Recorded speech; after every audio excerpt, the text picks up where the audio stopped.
Hey Adam, Hank here. I just wanted to show you the glider and the steps to get this thing ready for deployment. This is probably what it's going to look like when it shows up, except it'll be in a box. This is the very sensitive hydrophone up in the nose here. This is the pick point that you can use on a crane or something to get this thing up. Just so you know, if you do use the crane to pick this up, this is not the center, so the nose will be quite a bit heavier if you do pick it up like that. And this is the tail fin back here. You can handle this pretty straightforward and easy. You can slide it off the cart if you need to, and if you need a place to hold on to, you can hold on to it right here. This is really solid. Try not to hit the rudder though, because that's actually very, very delicate here. But you can put a hand here and hold on to it as need be. In order to turn this thing on, this is the red plug. I can pull this out and unplug it. I'm not going to do this now, but we'll have a green plug that's taped to the handle of the cart. And I have a green plug here. I would basically just insert this green plug so it's nice and flush. I'm going to just pretend like this is the green plug now. And then you have to push this cable back in.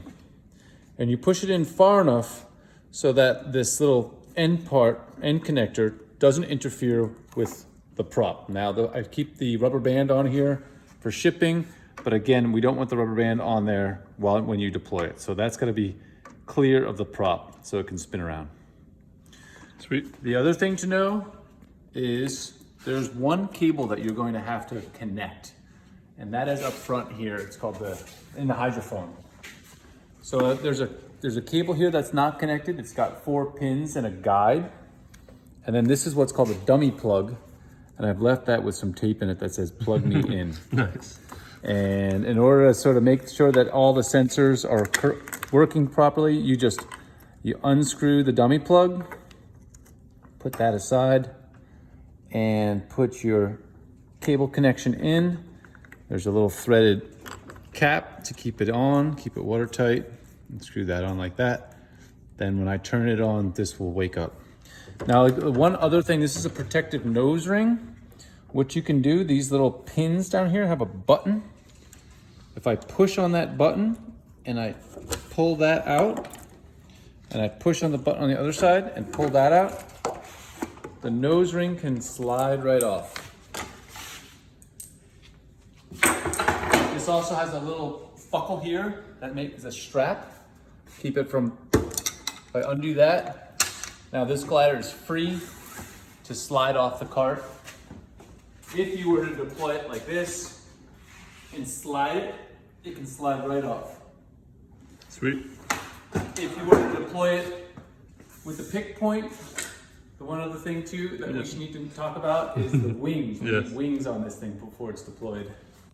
And so the wings have a little notch right here, and that slides in to a pin.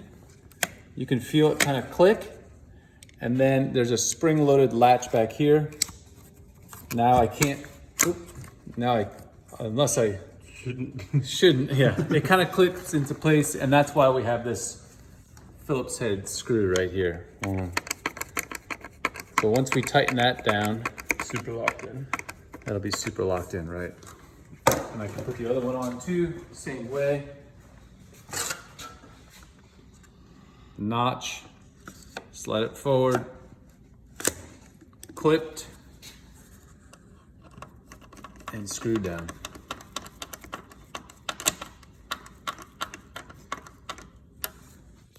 Looks good. Okay, so that's what the glider's gonna look like. I'll make sure to give you the heads up via the satellite communication devices so that everything's ready to go and that we're all coordinated before deployment. Sweet. Thank you.